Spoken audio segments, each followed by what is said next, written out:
apapun, ini saya paling kesal sama Felix Yao. Jujur aja, saya tunggu satu forum. Balik lagi ke masalah khilafah. Kenapa banyak orang yang takut dengan khilafah? Karena misinformasi, karena hoax yang diberikan. Di situ kita sampaikan bahwa justru penguasa yang sekarang ini adalah pemberi hoax yang paling besar. Saya terus terang tidak bisa memahami mengapa Felix Yao menganggap bahwa khilafah itu adalah ajaran Islam. Saya kira Felix harus belajar sejarah soal ini. Coba bayangkan, setelah Nabi Muhammad wafat, bahkan jenazahnya belum dimakamkan, konflik antara kaum muhajirin dengan ansor sudah terjadi. Karena mereka berdebat siapa pengganti Nabi.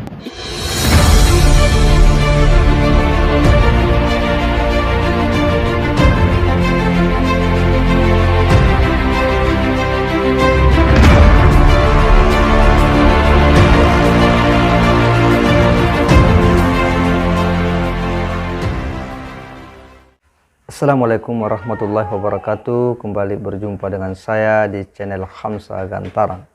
Sahabat sebangsa dan setanah air di mana saja Anda berada, menarik ulasan yang disajikan oleh Gus Islah Bahrawi sebagai sebuah konsep dan gagasan yang mengkanter konsep dan tawaran ide khilafah oleh Felix Yao. Sebagaimana kita ketahui bahwa Felix ini adalah salah satu pentolan atau aktivis daripada Hizbut Tahrir Indonesia, di mana sejak eksisnya Hizbut Tahrir menjadi salah satu penceramah atau motivator handal dalam mengkampanyekan khilafah Islamiyah. Konsep yang kemudian digaungkan oleh Felix ini itu kemudian dikanter oleh Gus Islah Bahrawi dengan ulasan perspektif sejarah. Sebuah konsep yang memang begitu menarik untuk disimak karena memberikan informasi-informasi yang begitu inovatif yang mungkin kurang dipahami selama ini tentang seperti apa perjalanan khilafah dari masa ke masa. Memang Gus Islah Bahrawi itu lama sangat berharap bisa duduk satu meja dengan Felix untuk kemudian berdialog atau berdiskusi, untuk kemudian beradu gagasan tentang seperti apa khilafah Islamiyah itu sendiri, baik secara doktrin maupun dari aspek kesejarahan. Seperti apa pandangan-pandangannya, mari kita simak. Kenapa banyak orang yang takut dengan khilafah? Karena misinformasi, karena hoax yang diberikan.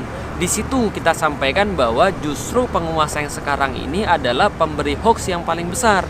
Kenapa? Karena khilafah itu distigmatisasi negatif. Aktivis-aktivis Islam itu dimonsterisasi, dilabelisasi negatif.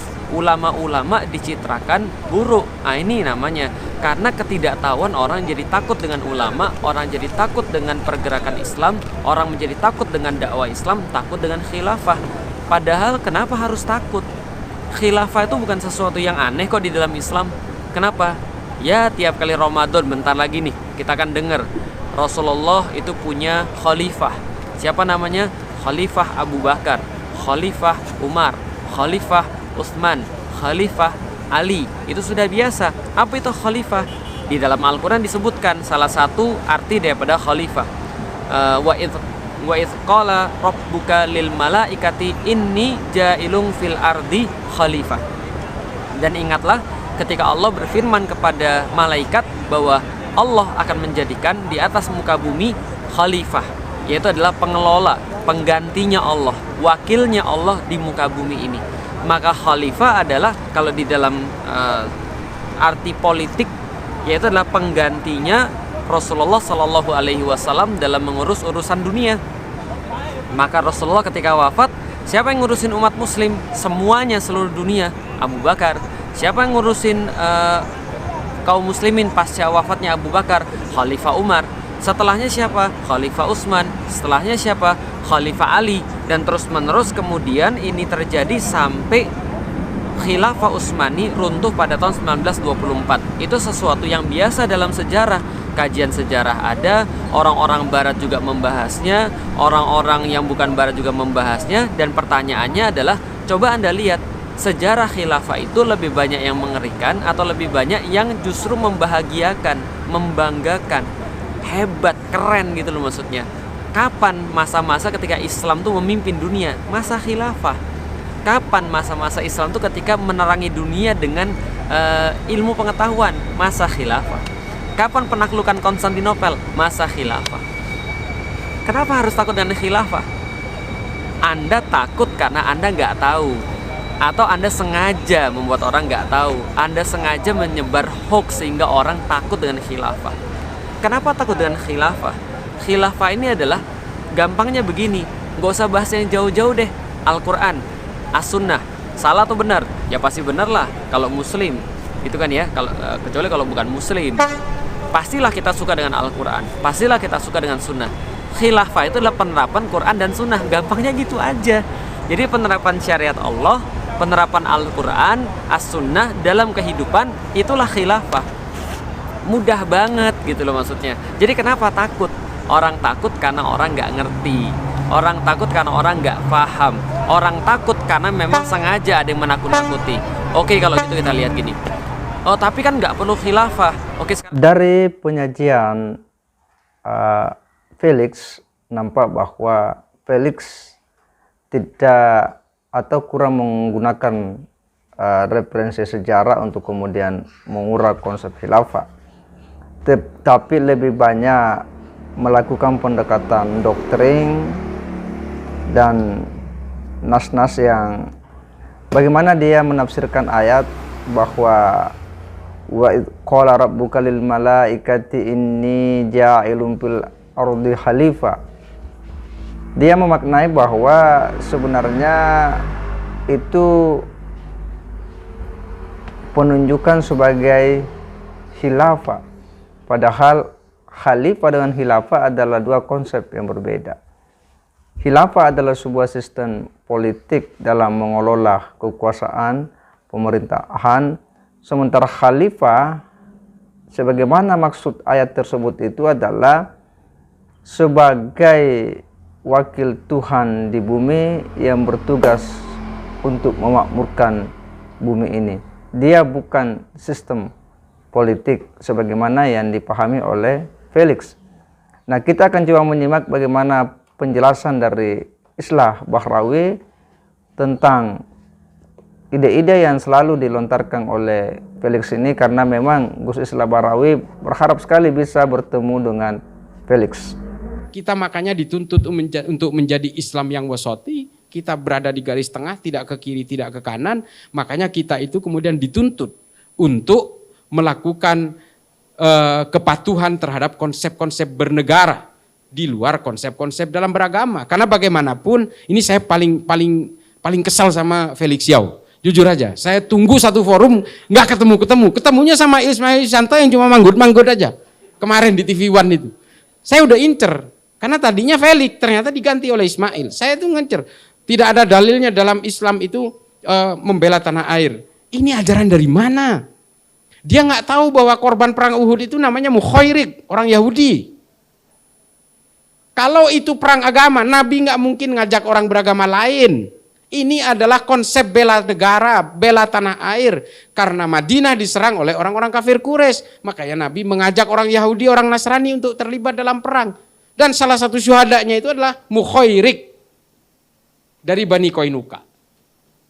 Hingga akhirnya hartanya diwariskan ke Nabi. Nabi membuat harta warisan dari Mukhairik sebagai modal awal Baitul Mal pertama di Madinah. Jadi Baitul Mal kita ini dimodali orang Yahudi, bos. Ini adalah konsep-konsep kehidupan di Madinah yang oleh Nabi diadaptasi pada saat itu. Nah, ini ajaran Felix Yao yang mengatakan tidak ada dalilnya, ini dari mana? Ini yang pengen saya iniin. Khilafah itu yang disebutkan oleh Hizbut Tahrir yang kantor pusatnya di London, di dekat King College itu, dibiayai oleh orang-orang barat itu supaya kita betul-betul mabuk terhipnotis oleh kepentingan-kepentingan politik.